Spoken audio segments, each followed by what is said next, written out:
Weltade hande no jala sago woɓɓe koye Mamadi présente 99% Mamadi o falaka présentade ko ɓe woni ɓe forsude mo pression ko mari kon ndaare mo moƴƴa hande cellal makko ngal ɗo hattina il est mal à l'aise parce que Mamadi esprit no ardirno noon ko ɗum mi wolata ko systéme jooɗi en place est ce que ɗon famude parce que hande leur objectif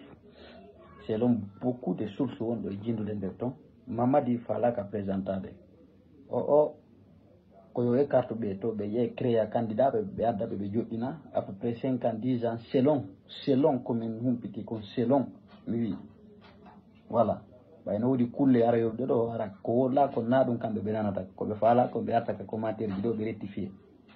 selon information ji ɗin e source ji ɗin o falaka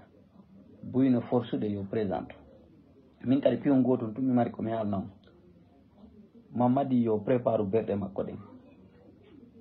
o yalta ɗo présente élection présidentielle ɓayden andi élection waɗoyta ko tripatillage opposant ɓe ɓen ala ko kanko woni e créide ɓe opposant ɓe ɗo yoɓaɓe ɓe ara ɓe présente faveur makko on yiyay comme wonɗo opposant ji ɗo kamɓe mani ka suudu ndu nene goto baba goto ne yawde lansana ko yaade kawu makko Ousmane Kaba kamɓe on kawonɓe opposant ɓe weela koye tum kanko financata e ɓen yahoɓe ɗon c'est terrible en fait histoire ko woni e wadde ɗo kon onon sikkuɓe ɓe mbaymi ɗo yahoɓe ɗen nano Bawur no mari yimɓe ɓen ko visionnaire ɓe c'est monté c'est descend Ousmane Gabalen ce sont des visionnaires trop tard conflit waɗo won laggine yo Allah faabo en par ce que ñande ɓe waroyta Mamadi ma ñande ɓe felloytamo ko fureji tun woni jokkodirde ɓaawo c'est pas je vous parle ɗon andi wowlugol e miijitagol ko aroyta e situation ko fewndi sino serti mi sikki Mali ɗo ko 2 coups d'état waɗi d'autres encore est en cours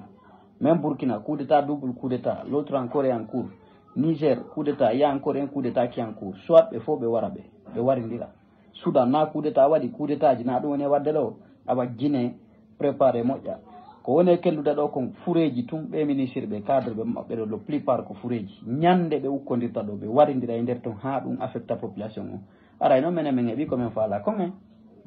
minen haray min heeɓi komin faala kon ɓe wi o faliraɗo Massakou lanɗan andi junjande sendata on si ɗum laatiki aray minen min heeɓi komin faala kon par ce que minen ko toɓu tun min faala yo conflit naatu ala lanni min heɓano min natira ɗon noon ça va se savoir non tumi mari komi alna fulɓe futa ɓen aray wonen prêt et déterminé na en besu bras mais prix on ɗuuɗi trop